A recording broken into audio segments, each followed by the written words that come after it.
presenting the transcription feature, Superman. Look, up in the sky. It's a bird. It's a plane. It's Superman. Yes, it's Superman, strange visitor from the planet Krypton, who came to Earth with powers and abilities far beyond those of mortal men. Superman, who can leap tall buildings at a single bound, race a speeding bullet to its target, bend steel in his bare hands, and who, disguised as Clark Kent, mild-mannered reporter for a great metropolitan newspaper, fights a never-ending battle for truth and justice. But before we join Superman, listen.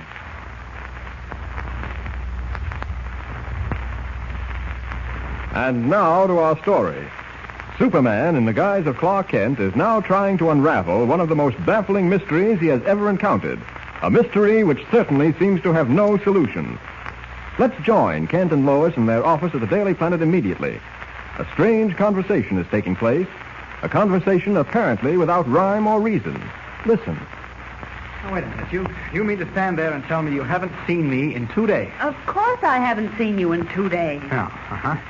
But you were talking to me right here in this office only half an hour ago. I couldn't have been. Clark, what's the matter with you? Why won't you understand what I'm trying to tell you? Because I can't believe it. It doesn't make sense. More than that, it's the craziest thing I ever ran up against. Half an hour ago, you sat right there in that chair, refusing to admit that something did happen to you on the train. That you did disappear off that train between Walden Junction and Metropolis. I refuse to admit it. You certainly did. You also refused to admit that you had made any telephone calls demanding $20,000. But I did make those calls. They forced me to make them. They wanted the money as ransom. Oh, you're admitting it now, all right. But you wouldn't admit it half an hour ago. Now that you're admitting all these things, you turn right around and refuse to confess that you were right here in this office half an hour ago. You're trying to make me believe that I haven't seen you in 2 days. Clark, look, I know that you must believe what you're saying, but it isn't true.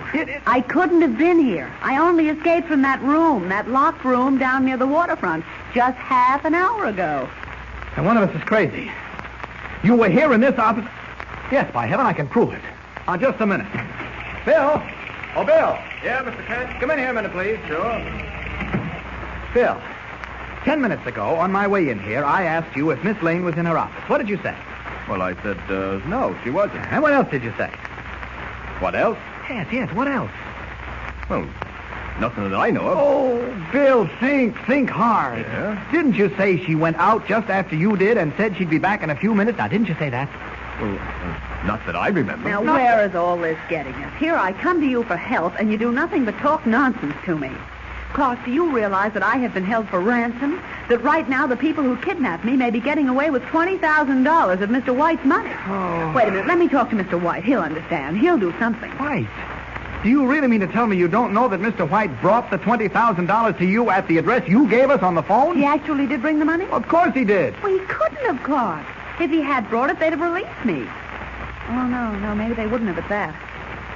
But heavens, Clark, what about Mr. White? They must have captured him, too. I don't know what this is all about, but I guess you're right, and as far as White is concerned, I haven't seen him since he left here with the $20,000. All I know is he called up and wanted $20,000 more. Did you send it? No. Countermanded the order, refused to let Darwin, the cashier, take it to him. Then I went down to the address you had given me. It turned out to be a theatrical boarding house run by a Mrs. Walsh. Yes, that sounds like the place. Go on. Well, she told me you and White were out, working on this mysterious scoop of yours, and that she didn't know when you'd be back. Well, I didn't wait. This afternoon, I went down there again to talk to her, and the house is gone. The house is gone? Well, if it is the same house, the inside has changed considerably. Found an old man who claimed to be a doctor, a psychiatrist. The inside of the place was entirely different. The furniture, the pictures, everything, even the wallpaper. Now, look here, Clark. I don't understand all this any more than you do, but as sure as I'm standing here, I do know this. I was kidnapped off that train and held for $20,000 ransom. Yes, I know. Mr. White is being held now. Sure. The address was 407 South Street. I know that definitely, too. So do I. I don't care whether it's a theatrical boarding house or a Siamese temple. That's the house, and we're going down there right now. All right. We might as well start trying to clear this up someplace. Come on, let's go. Oh, excuse me, Bill. Sorry. No, you were still... What are you staring at me that way for? I just got one question I'd like to ask. All right. What is it? Are you crazy or am I? Oh, get out of my way. Come on, Lois.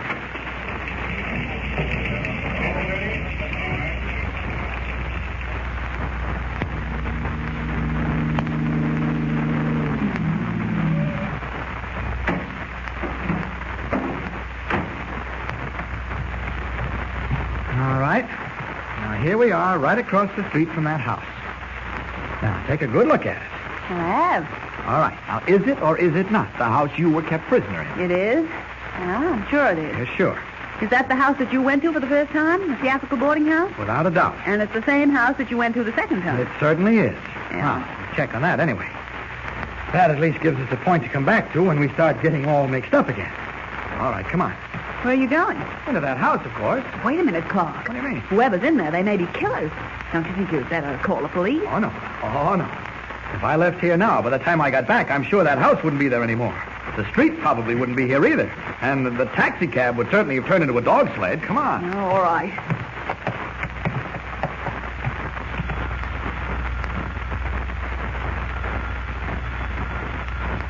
No one answers. Someone will. Probably won't be my psychiatrist friend. I'm sure it won't be Mrs. Walsh. I'm really very interested in seeing who it'll be this time. Hey, someone's coming now, I think. Yes, now we see. No, it isn't. I am seeing things.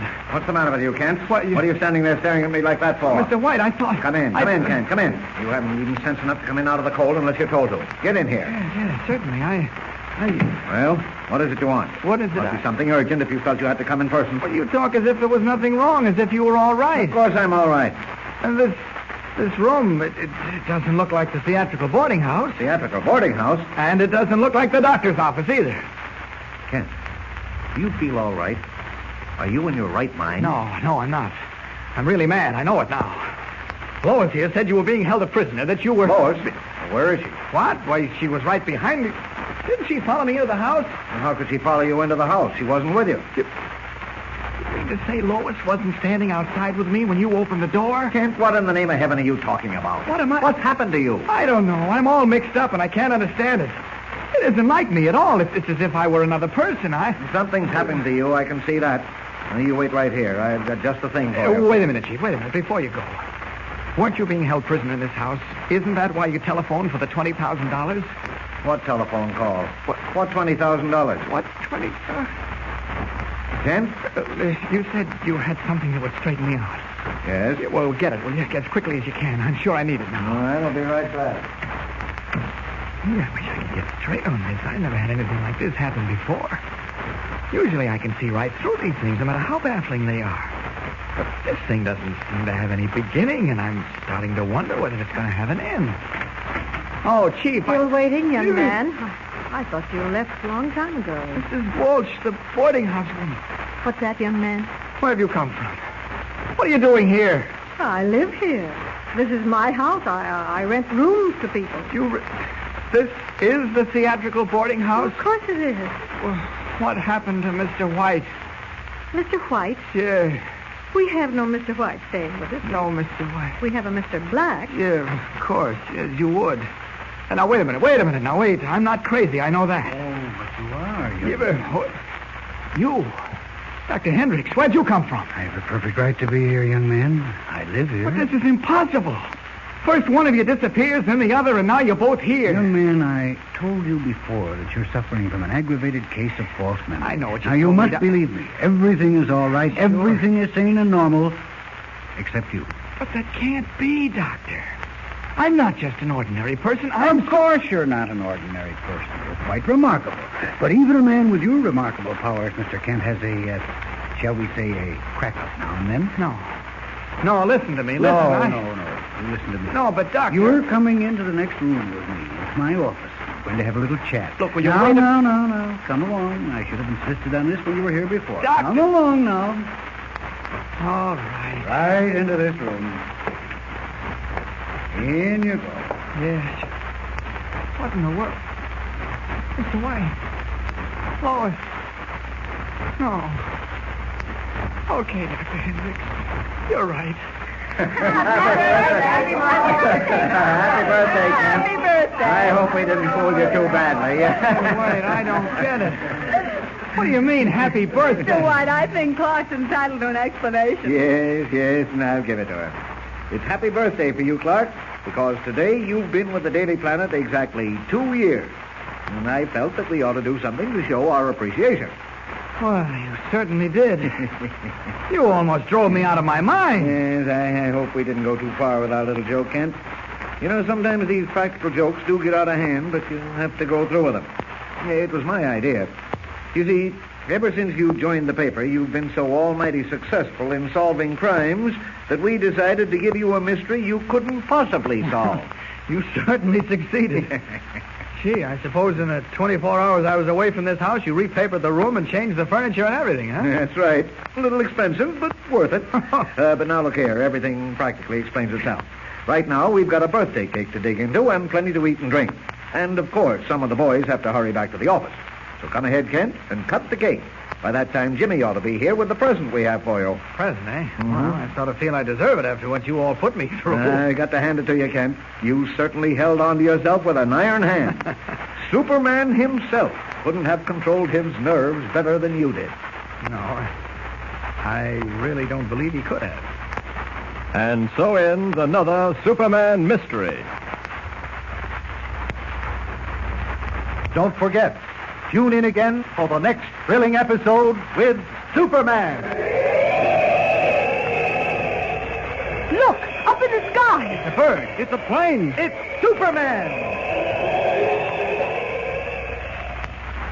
Superman is a copyrighted feature appearing in Action Comics magazine.